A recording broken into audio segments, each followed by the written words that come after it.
The LMC casts a wide net over the Sound Shore to bring you local event info, profiles, and conversations.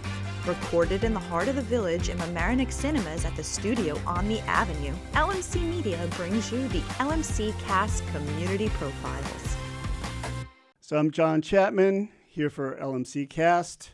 And, words like legend, icon, New York legend, they get tossed around so often.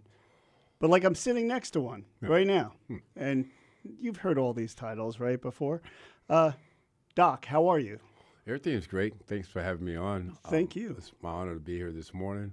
I hear you have a great show, so thank you for having me on. Thank you. And everything is going well. Yeah. Well, it's my honor. I mean, you honor me. I mean, as a kid, I obviously any kid who grows up a Met fan in the time that I grew up, you idolize certain players, and if you grew up in the golden age of the Mets, who wouldn't want to be you?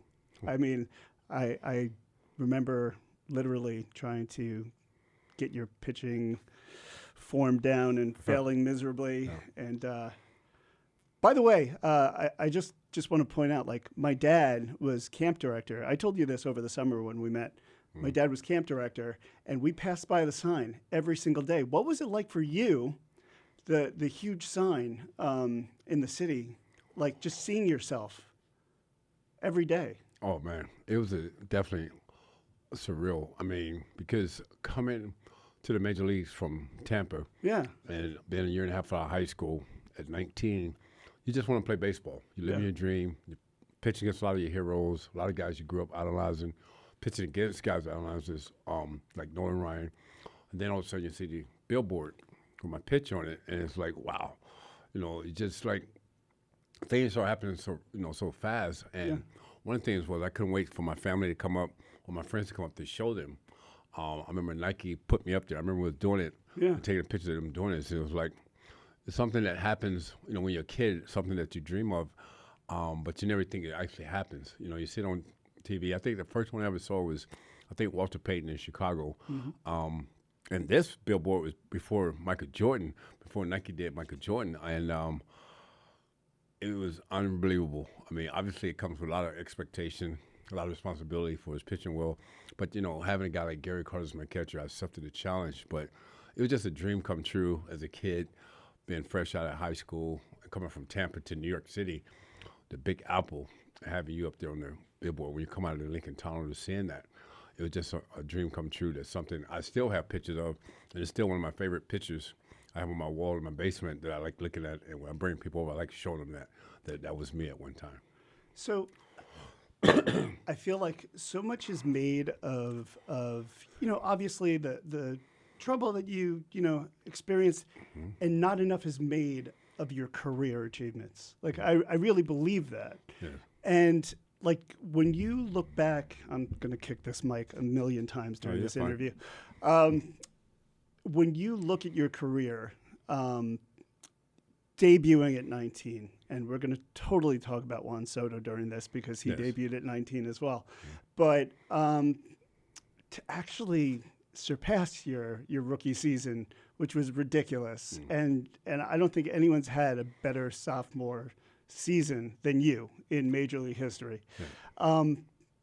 How did you keep it together after debuting at 19 and having an even better second season? And I don't think people talk about your seasons in after that, because you had masterful seasons after that too. Yes, and you're right. A lot of times it's uncomfortable for me talking about myself, my career, my accomplishments. Yeah. And I think at times I get caught up in, like you say, the troubles that I had off the field. Yeah. And I don't justify anything. Yes, I had those troubles. I bounced back from that and try to help people with that. But at the same time, I think my career does get overlooked with the numbers I put up. And I don't think I get enough credit for that. I mean, it's kind of like, well, he's a good pitcher, but there's always that but. And I think part of that, just my opinion, is I set the bar so high my first couple of years where I had good years after that, but everything was compared to 84, 85. Right. And my other season was just as good. And I'm going to say this probably for the first time. I'm going to say it on here, and it's no knock on nobody or anything. But I look at my career, I look at other guys' careers, other pitchers, and some of them that are in the Hall of Fame. I have better numbers. I had better careers than a lot of those guys that are in the Hall of Fame. And they deserve to be in the Hall of Fame. I'm not knocking that.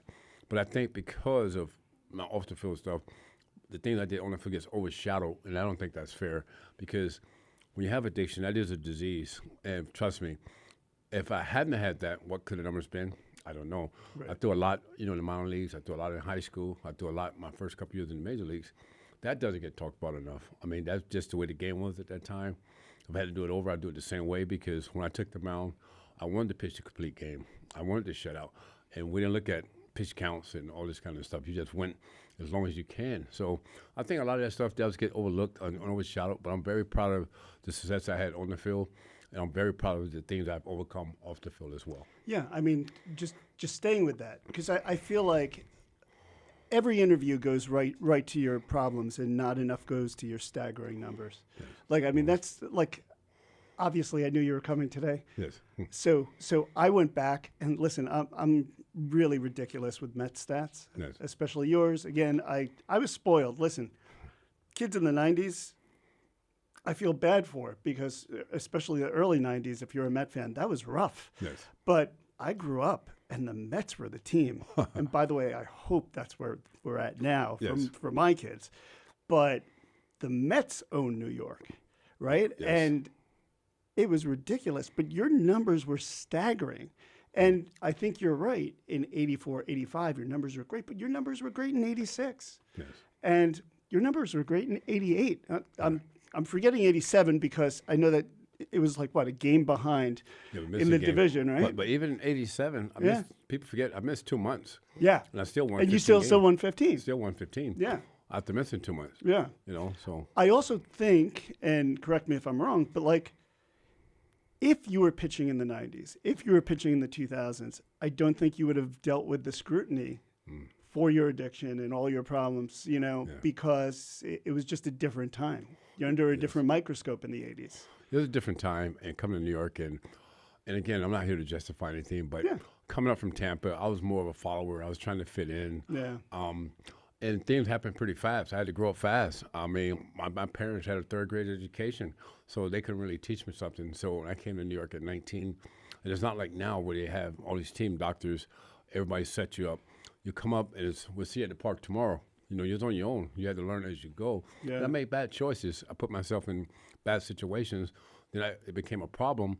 And then because of my ego and my pride, it wouldn't let me ask for the help that I needed at the time because everybody was telling me I was okay, so I didn't think I needed help until it got that bad where I knew I was forced to get help, unfortunately. And your numbers are still great. That just speaks to your natural talent. Yes. Talk to me a little bit. Give me a story about the 86 Mets that we haven't heard. I feel like everything has been told and done. Probably not, though. Probably not. That's a great story. I'll tell you my favorite story. It might be a little boring to other people because you hear so much stuff. Yeah. But my thing, I don't think the 86 team got enough credit for the baseball knowledge that we had as a unit because our team, like on Sundays, we play at Shea Stadium, and you know how the traffic could be after the day game on Sundays. Yeah. I would say at least out of the 25-man roster, at least 15 of us would sit in the clubhouse, drink beer, and just talk baseball for a couple of hours till the traffic died down.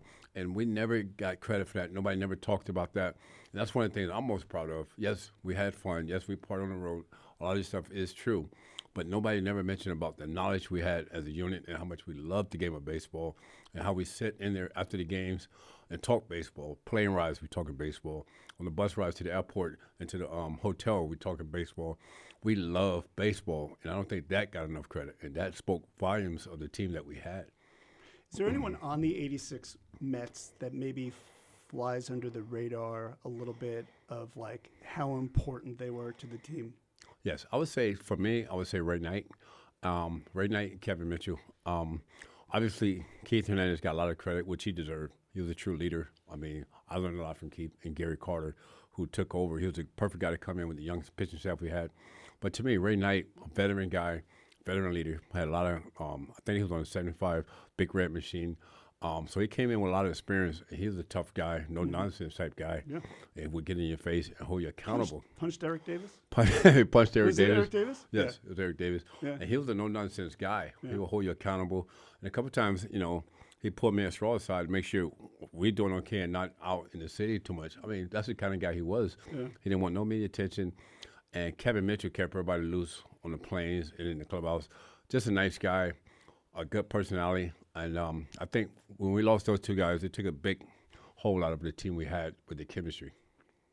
Talk to me a little bit. Like it's very hard for me, to be honest with you, to segue to today's team because I really just want to talk to you about the 80s teams. No, like it could literally just be that. But talk to me a little bit about like ownership, like in the 80s versus today. And I know that you didn't want to leave the Mets. Right. And you talk about it often. Yeah. You even said it, when you were finally, given your due this past year. Yes.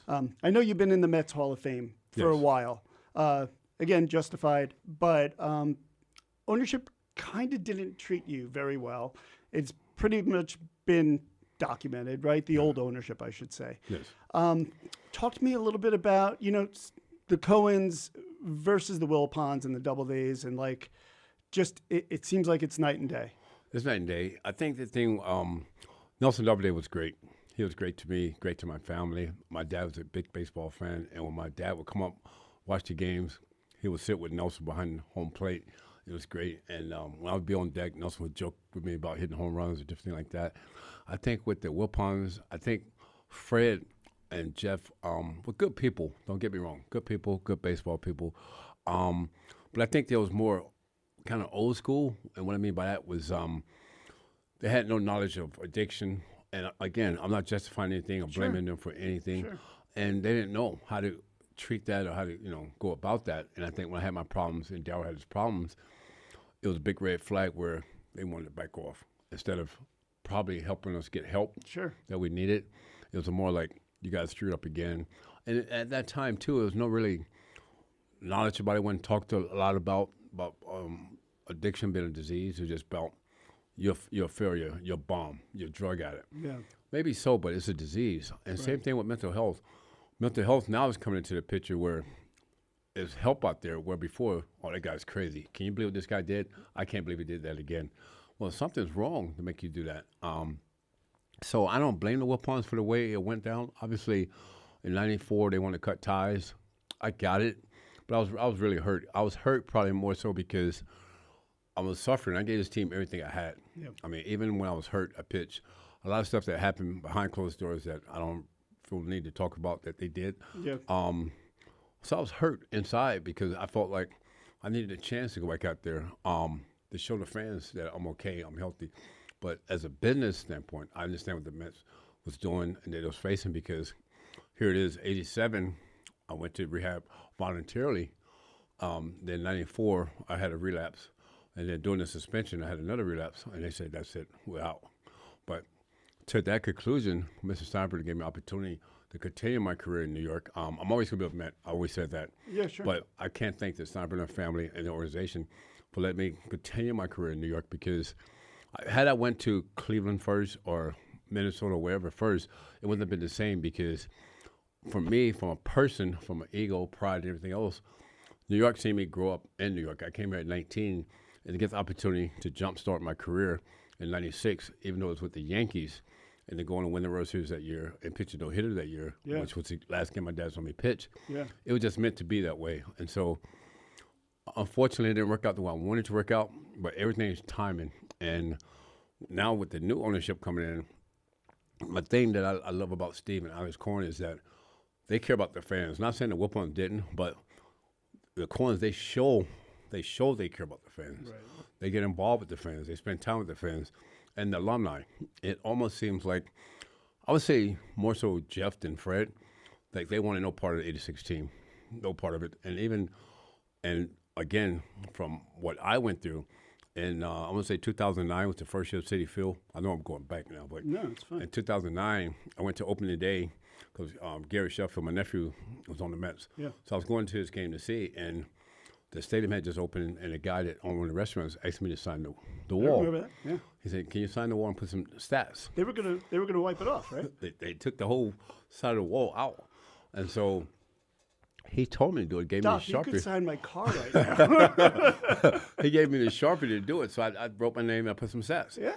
The next day I get a call, say, "Doc, what are you thinking about? Why would you do that?" Yeah. It's almost like I took a pen, I was spraying graffiti on the stadium, and they made a big deal out of that. Yeah. And because the media got a hold to that and big thing out of it, the next year I got put into the Mets Hall of Fame. Right. But they put us all in at the same time, me, Darryl, Frank Catchman, and Davey. And, I mean, that probably just they were doing it, but everybody else had their day to go in. You know, and other guys got put in the Mets Hall of Fame. It was just them solo by themselves. But I felt like, let's take this 86 team and let's get them all in. It was just like they bowed to pressure pretty much. Yes, and get them out. That's what it seems. And the thing, one of the things I like to talk about, and again, I'm not trying to take shots at anybody or anything like that, but you asked me the question, so I'm just giving it to you straight. Yeah. There's a lot of talk about my hating with the Mets, with the Wilpons, and I try to set up a meeting just to clear the air, just let them know I don't have no bitter feelings. Obviously, I didn't like the way it went down, but I get it, I understand. I want to apologize for them for any embarrassment or wrongdoing I brought to the organization. And I remember Jeff said to me, "I hope you're not coming to ask for a job." At the time, I was already working for the Yankees. I was working in the front office under Mr. Steinbrenner. So I just wanted to clear it. And at that point, I just said, never mind. I didn't want to have the meeting. And that always stuck with me because I never got the opportunity to have the meeting. But then it felt like talking to my kids said, sometimes you just got to let them just leave it alone. And but again, with the Coins retirement my number, that let me know that everything's okay. You are a Met. We do appreciate everything you did for the Mets, and that I belong with the Mets now, that I belong to something. Because a lot of times, you know, when you go through difficult times, personal battles, you have a lot of doubts in yourself, your ability. You have a lot of guilt, shame, embarrassment, all this stuff. But that day, when they retired my number and I had my grandkids there, I got to talk to the fans. My family's there. So my 86 teammates are there. I felt like I belong again. Yeah. And that's all you can really ask for. And what I really loved about that was that they let you and Darryl have your days. And let us have our days. They didn't have, because, I mean, you and Darryl, you don't get lumped together, but, like, you guys are synonymous with each other, right? Yes. I mean, you know, he was Rookie of the Year before, you know, stuff like that. But I really love that they let you guys have your days. It's like they know they did the right way. You know, they understand. And, you know, yes, we made our mistakes, but we're trying to turn our mess into messages and help. Daryl's doing it with his ministry. I'm doing it with just talking to schools and camps and clinics. And helping kids, And helping kids. And just doing the best we can. That's all we could do. And I understand the responsibility that comes with having your number retired because you represent the organization now even more so. And I like that. I love that because, like, even when I was at the playoffs this year, I want to be in the stands with the fans. I want to high-five the fans because I'm a part of them and they're a part of me, and it was just so much fun. I mean, what I'll say, which I just always felt as a Met fan, is that the Wilpons just never read the room. Yeah. They just never read the room. You know, Citi Field is the best park that I've ever been to. And I say that biased, but not really. No. And when it opened, I felt that I walked into a tribute to the Brooklyn Dodgers more than the Mets. No. And, you know, that's the feedback that they got. So they metified it a little bit, you know, after. But, like, that's the vibe that I got, you know. And I felt like they never read the room. I get it. You know, and listen, they had their signings. You know, you got Beltran and you got, you know, important trades that happened, but I just always felt that they never read the room. No.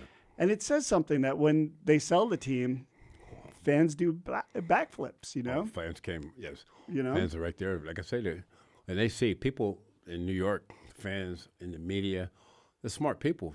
They have a lot of baseball knowledge, and they pay attention, and they watch, and they hear things, and they want to see things, and they're about action. And the ownership proves that. I mean, and I think they prove it.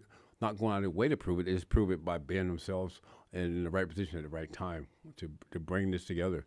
Well, I'm glad that the Coens gave you the opportunity because I do think that you were wrong then. I think you should have gotten the opportunity to retire a Met and do things the right way. So I'm glad that they did that for you. I can't. Every time I see Alex or Steve at the game, I can't thank them enough. And it just brings tears to my eyes when I see them because they did the right thing, but I don't think they understand or I can find the words to describe to them what that meant to me and my family, because my family knew for so long the pain that I had inside that I couldn't relieve because of, it's like I had a great career. The fans love me, everybody love me, but it's not right. I don't feel like did I do enough? I don't know. I know I had my mistakes, but I try to make it right.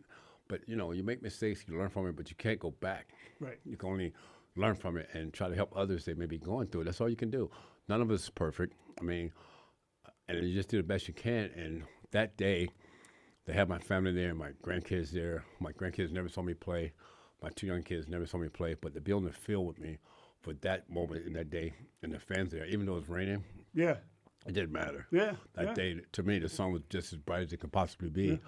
And what they gave me that day is something that I could never, ever tell them thank you enough. I hugged them enough. It's unbelievable. Well, I'll just say this. I started it by mumbling my words when we started this interview, but like literally growing up, like who didn't want to be you? And a person's not defined by their mistakes. So that's why like I don't want to even, continue talking about the mistakes you made because your stats are staggering. Yeah. Like, and I think like, we talk about Ohtani now, and now we're going to delve into Soto. But like, and we got Met fans today, we get glimpses of it. So there was like Harvey night, right? And there was DeGrom night. And, but when you pitched, it was an event. And rarely in baseball do you get that, right? Where it's like, okay, so like when Ohtani's playing, it's an event. When Ohtani's coming to Citi Field, playoffs were rough, right? Because, anytime Ohtani's up, it's, and usually he comes through, right? Yes. But when you were pitching, it was on. Oh, no. And it's a rarity. And I will say it again that you do not get your due for what you accomplished in the game. So there's that. No. So just a statement. Take it. Feel it. Yeah, I appreciate that. So talk to me about the vibe that you get with the Mets now, because the vibe that I get with the Mets is that this past year was 1985. That's how I feel about it. Yes. This was supposed to be like not a rebuild, but like, not a rebuild year. This was supposed to be kind of a setup year for, something bigger this year. Yes. So I agree. I have not seen chemistry on a Met team this good since '86. And I just talk to me about the OMG year, and then like let's delve into where you see the Mets now. I tell you what, it was amazing to watch it, and I'm the same way. I was like, man, this team. First, when they start off 0-5, I was like, it's not good. It's not good, because it's like I love New York sports, and I love the New York Giants. So it's like I can't wait the football's over. Let's get into baseball. Next day, and then the Mets start like that. I'm like, oh, where do I go? Because sports is like my thing. Yeah. But then they got the rolling, playing well, and I got to meet Mendoza, the manager, great manager, and it's just how the chemistry all just started coming together. The fans started getting behind the OMG thing started. And you're right. It's like we know we're not quite there just yet because, like, Senga's out. So, was it Maheda? I'm saying that right? Maheda? The pitcher. Minaya. Yeah. And Quintana was pitching good. Yep. Peterson came into his own. So it's kind of like coming, but something was missing. They're not quite there yet. And I remember in '84, we had a good young team, but nobody knew what we had because the Mets had been so bad the previous 10 years. But it was bringing the excitement. Young guys there. My first year, Daryl's second year, guys are coming. And then '85, my year was magic, and we were so close. If it'd been a wild card that year, would have been in. Right. Same with '87, right? Same with '87. '87. You guys would have been a dynasty. Oh, yes. And we were battling. We had Carter. I mean, it was great. And I saw a lot of this year. I'm like, wow, we're only a couple of pitchers, maybe another hitter away. And you see it coming. And then once they got to the playoffs, I didn't think they was going to beat the Phillies, to be honest with you. I'm just being honest. Same. And they beat the Phillies, and then they're playing the Dodgers, and they split. I'm like, whoa, might be something here. But even though you still don't really feel it, and even though when they got knocked out against the Dodgers, I still felt like this year was a victory for them. We're on the right path. And then I also felt like they're so close. I don't think they realize it. And I hope the organization realize it, how close we are. I know the fans realize it. And I say, now, once you get that close, the organization will get hungry to continue because that stadium was electric. I couldn't wait. My whole day was based on the Met games in that City Field, and I couldn't wait to get there. 7:30 start, 8 o'clock start. I was there at 4 o'clock. I was just so into it, and I haven't had that feeling as a former player or a fan in a long time. Yeah. And that excitement was back at City Field. I mean, it was back like it was, and even more so than 2015. And 2015, they had a way better pitching staff. Yep. But they didn't have the excitement that they had this year. Yeah. And the team is very close. Obviously, the stakes going to be high going into next year because of what you did. And I don't think they're done making moves this year, but they're closer than you really think. And I just hope they don't feel they have to do too much to do it because they're close. You got Mauricio coming back. I'm very excited about him. Mm-hmm. You got some young guys that showed some promise. Alvarez, I think, played hurt last year towards the end. He's going to be right there, and this is his third year coming, so I look for big things for him too. And a couple of pitchers we got coming back from injuries, and I'm excited. I can't wait till spring training starts. And having Soto come in, wow, that was to me. That's like people are like, oh yeah, overspend. You didn't overspend. You'll make that back. I mean, the fans are gonna come out. And the fans have been waiting. The fans will come out, and their coins that we speak about, their ownerships, they show they want to win. They show they care about the fans, and they care about the organization, and they're building something within that clubhouse that's I haven't seen. And just going through there a couple of times, the excitement, the confidence they have in each other, the chemistry they're building, because you got to have an identity, I think, with any team, and they have that now, and they starting to believe. I think early in the year, just my opinion, they was trying not to lose, but later in the season, they was playing to win, and they knew they was going to win. So I'm excited about them, not just 25, but the coming future for the Mets. So I'm very excited. I think that's the difference also with 2015, where I feel like they're set up for years beyond. Even 2006, I feel like it was like, oh, well, Delgado's a year older. How's their pitching going to hold up? Yes. They're actually, they're like right going, Alvarez is 22 years old. Yeah, he's a baby. You know? Yes. Talk to me a little bit about Soto in particular. He's only 26. Yeah, the contract's nuts. I feel like, no disrespect against the Yankees, disrespect for the Yankees. But if he signed with the Yankees, it would have been like, oh, Hal's flexing his muscles just like George. Mm-hmm. When the Mets do, it's an outrageous contract. It's it's double standard in New York. Definitely. This was something that had to be done. Yes. And it's an amazing contract. Ron Darling said it's the most important, in Met history. Mm-hmm. 40 years ago yesterday, the Mets got Gary Carter. Where do you see this in Met history? Because Gary Carter obviously was like top three, right? Oh, Hernandez is top three. Yes. But in terms of free agent signings, do you think this is the biggest? I think it's the biggest I've seen in my lifetime. Like you say, Keith was traded, Gary was traded, Soto's a free agent, and you're dealing against the Dodgers, probably trying to backdoor it, and you got the Yankees, who always was the big brother, right there, normally gets what they want. Mm-hmm. But for this ownership to come in and say, no, I want that guy, and I'm going to get that guy. I got to have that guy. That's the owner I want in my foxhole, fighting for me. Reminds me a lot of George Steinbrenner, but he's his own man. And to see that, that's got to make an organization and the players want to fight even more.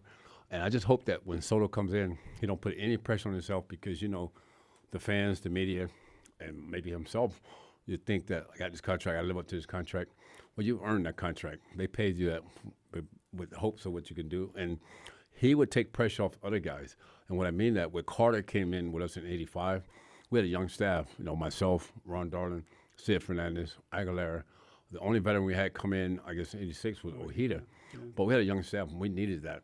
So having a guy like Soto come in, even though he's 26, but he's a veteran player, I look at. He's been to the World Series twice. He's won once. He won at a young age. Came in the league at 19. So he's been through all that. Yeah. So I think he will take pressure off the other guys. And hopefully, only other thing on my prayer list for the Mets is bring Alonso back. Yeah. And I think with Soto there will help him as well. Because, Alonso always was the guy in the middle. It was always Pete does this, Pete does that. Now Pete don't have to worry about that. Just be himself. Same with Soto. Just come in, be the player you always been, and do your thing. You'll be fine. Yeah, I mean, neither of them have to be the guy. Right, you don't have to be the guy. And that's the beauty of it, because like the team we had, I keep going to 86, but like you said, but the team we had 86, we didn't have to depend on one guy. We knew Strawberry was the guy. Carter, we had Keith, we had, Ray Knight, Kevin Mitchell come up to bench. We had some guys, Mookie Wilson, Lenny Dykstra, center table, Wally. So many guys where one guy didn't do it, he could pass the baton. We know the next guy going to do it. If this guy struggled a little bit, the next guy's going to do it. We had to depend on that one guy. Yeah, and I felt like this season Lindor carried everything on his back. Yes. Doesn't have to really do that. He don't have to do that. He just sets the table. Sets the table. Yeah. It'd be fine. Just be himself, be the leader he is, get everybody's going. It's going to be fun to watch. So if you're the GM, because the Mets don't have one, by the way, if you're the GM, who out there now are you looking at? Obviously, listen, you want Pete back because in a lot of ways Pete is underrated. Yes. He's not a sloppy fielder. Well, he's a great fielder. Is he a Gold Glove fielder? Maybe not, but he is not a sloppy fielder, and he works so hard on himself, and he is a leader. You would know more than me. Definitely a leader. But I love Pete, and I want him back too. Yeah. He plays every day. And he plays every day. Plays every day. Yeah. Whether he's struggling or not, or what they're saying, he's out there every single day. And he owns up. He owns up with his crap. To it. And that's the guy you want. Because I tell you, from my experience playing in New York on both sides, everybody can't play in New York. Everybody cannot handle that. So you got to be careful just going after the name because you got to make sure that guy fits. Because if he don't, it could be trouble. It could bite fire. Pete's proven to you that he can play in New York. He's had good years, and they say this year was a down year, but he still hit 30-something home runs. Sure. In a down year, I'll take that. Sure. I'll take that. Sure. And his defense is not bad. He's improved over the years, but there's so much about offense as opposed to him because he set the bar so high. When he hit 53 home runs, I think his rookie year. Everybody looking at that, they overlooked his defense. Right. He saved a lot of runs, and it's just as important. So bring him back, and I would like, I still think we need a top of the rotation guy, and I think that guy's out there. I think he pitched in Baltimore last year. And I think they have him and Stearns have a history. Yeah. That would be the guy I would be eyeing right now. Yeah. So I think you still need a front rotation guy. Rotation guy. Yes, I think. You see yourself in any of the players today? What I got to go back. What's the guy's name? I don't even saw a bits and pieces. I think it was Scott. Scott is his last name. He had surgery this year. Oh, Christian Scott. Yes. Yeah. I like him a lot. Okay. Just his mound presence, how he attacked hitters. I mean, he was a rookie, but I watched him in spring training, and then when they called him up, how he just was attacking guys. I see a little bit of myself in him when I came up my first year, and how you have respect. But you have that, what they call it, the young kids call it the dog in you or whatever. Yeah. And you attack guys. The and fire go or whatever. The fire or whatever. I mean, you have the analytics and all that. But he pitched to his strength, and I like to see that. And he wasn't afraid to throw his fastball. Yeah. Did you ever consider at any point, like, coaching or going into that end of baseball? It's amazing. When I retired in 2000, I worked for the Yankees in the minor leagues. Yeah. And I did 2 years, I was like the baseball assistance guy, did some of the roving pitching, and then I was working with George Steinbrenner. I was like his assistant, and he was roving me to be the team president. But unfortunately, I got in some trouble, and even when I got out, he wanted to bring me back, but I said, no, let me just focus on my life and my kids and all this stuff. Right. So it didn't really work out. But I can see myself getting back into it eventually. Right now, my youngest son is in college playing football at University of Maryland. Okay. I think once he's out of school, I like to get back into it and totally focus in some capacity, if not. Because I think there's some room for me there to help out, and I would love to do that. You just mentioned George again. What was George like? Compare him to Steve. You kind of alluded to it before. Yes. And I don't want someone like watching this or listening to it and be like, that guy just totally blew it and didn't ask that question. Right. Just what was it like working with Steinbrenner, and talk to me a little bit about just Steve Cohen as a person and just Cohens in general. I think the two. I'll start with George. Playing for George and working with George and being around George every day, he had a side of him was very caring. He didn't want nobody to know. He wanted to come off like he's this real tough guy, which he was tough. Yeah. But at the end of the day, he was in your corner, and he want to put you in the best situation to succeed. And I remember when my dad was very sick, and he was at the end. George would go to the hospital and spend time with my dad, just one-on-one, just talking to my dad. And he actually, I still believe he gave my dad an extra 2 weeks of living just because he was there. And my dad loved talking baseball, and George liked talking baseball. But George was the type that he wanted to win. He'll go to any extent to win. He just wanted to win. He said finishing second is like kissing your sister. I'll never forget him telling me that. And he like say like if we played the Are you message. saying Hal Steinbrenner kissed his sister this week? You said it. I'm not saying it. Yeah, so Yeah. and he would be more. He's more vocal. He's like front page headlines. Yeah. And he loved that stuff. Yeah. And he would let you know how you felt, but at the same time, he was in your corner, and you knew that, and you felt that, and he cared about everybody in the organization. Anybody put him at a Yankee uniform on, he cared about you. I think what Cohen has the same mentality, but he's like a quiet assassin. He's sitting back, he smiles. He's a great guy, but do not piss him off. Do not piss him off. He has that side, and he's a winner. He wants to win. He's going to go the instant to win. He's going to put you in the best situation, just like George. They have a lot of ways just to like, but just doing it different. George is more on the vocal side. Right. Steve is more doing it, in a quiet way. And the quiet guy is the one I would be afraid of because you don't know what he's thinking and what is his plan. But they're both the winners, and they're both the great guys. Yeah, awesome.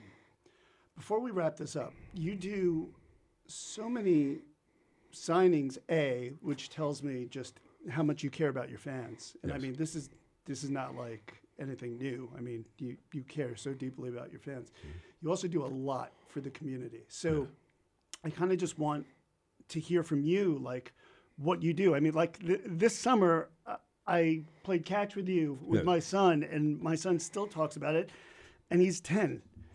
When the Mets won the World Series, I was 10. So, like, it would be nice if they won the World Series. Yes. Because when I was 10, I didn't know that would be the last time for a while. Yes. So it would be nice if they won this year because he's 10.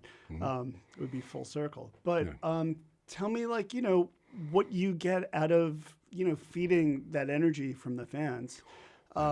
And what you do for the community, because I know it's so much. And it's also another thing, Doc, that gets overlooked. Yeah.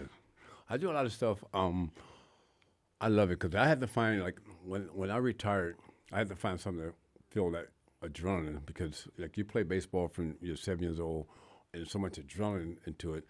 And I would, like, do different things and I get bored. I'm like, on to the next. So now I found peace within myself about giving back. Like I always say, the mess I made turned into messages. I love to say that because whether it's a teenage guy struggling for addiction, whether it's going to hospital, visiting patients, visiting a family in hospice, it's not one specific thing that I focus on doing. It's just whatever it is that touches my heart, I want to do. And I know the impact that it has on sometimes, and not to blow smoke up my own horn, but sometimes just being there, being present, just helping others. Monday, I got an award from St. Barnabas Hospital for just giving back. And basically, you feel weird because you're just being yourself. And I was brought up with good parents. And it's about, they always told me, what's the purpose of having a life if you can't impact another's life? And that's basically my motto, putting a smile on a stranger's face. I love doing that. So I give back, I love seeing a smile on someone's face. You never know what somebody's going through. It's easy to go to the ballpark and high-five a guy after your team win. But going to a hospital, seeing somebody in the bed, seeing that family in the waiting room, not knowing what's going to happen, being able to put a smile on their face or just give them 10 minutes where you can distract them from what they're going through. To me, that's what it's all about, and that's my purpose now because I look at, and not to dwell on negative stuff, we say we're going to do that, but a lot of people have lost their life for doing a lot less than what I've done. So I feel like my purpose for still being here is giving back the best way I can. And a lot of times I'm not looking for the TV crew, I'm not looking for notoriety. I'm just doing it from my heart, and it feels good. I can go outside and see a homeless person, and I would talk to that person.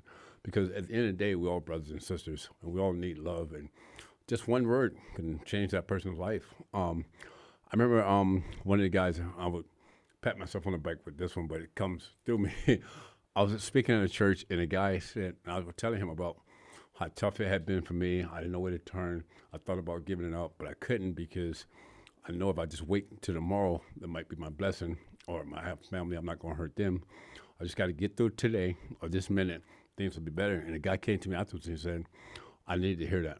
I said, why? He said, tonight I was thinking about taking my life. And when he said that, I was like, wow, that's powerful. But that gave me the strength to continue doing what I do just by hearing that one guy say that, speaking in schools and just telling my story, what I went through, and letting people know it's a better way. Just give it a shot. Hang around people that have your support, people that you can trust, people that are going to judge you. and just carry it. Some people going to talk about you regardless, but just being where you're at with peace within yourself and just helping the next guy. Yeah. And that's why I do what I do. Awesome. Yeah. And you do clinics for kids? I love doing clinics for kids, yes. Yeah. Kids are my passion. Like you mentioned, will I ever want to get back into coaching? Eventually I would, because baseball is my whole life. My dad brought me up since I was 7 years old, and baseball is all I know. But right now, I like to spend time with my youngest son down in Maryland and my grandkids in Tampa. And I'll get back into it. But in my free time, doing clinics with kids, underprivileged kids, or kids who can't play traveling baseball, there's no better feeling than playing catch with a kid or seeing a smile on a kid's face when you say, man, that's good. That's the way to do it. Mm-hmm. That's the reward. And there's no better reward than that, showing the kid what he's done. And the kids remember that as they get older.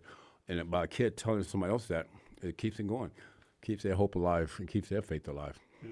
Mm-hmm. Well, I told you, you played catch with my son at an event this past August. Still talks about it. Still talks about it, yes. And that's what it's about to me. Played catch with me, too. I still talk about it. Oh, yeah, definitely. That's a joy. Because I know if I was a kid, I got to meet Pete Rose when I was 9 years old in Tampa.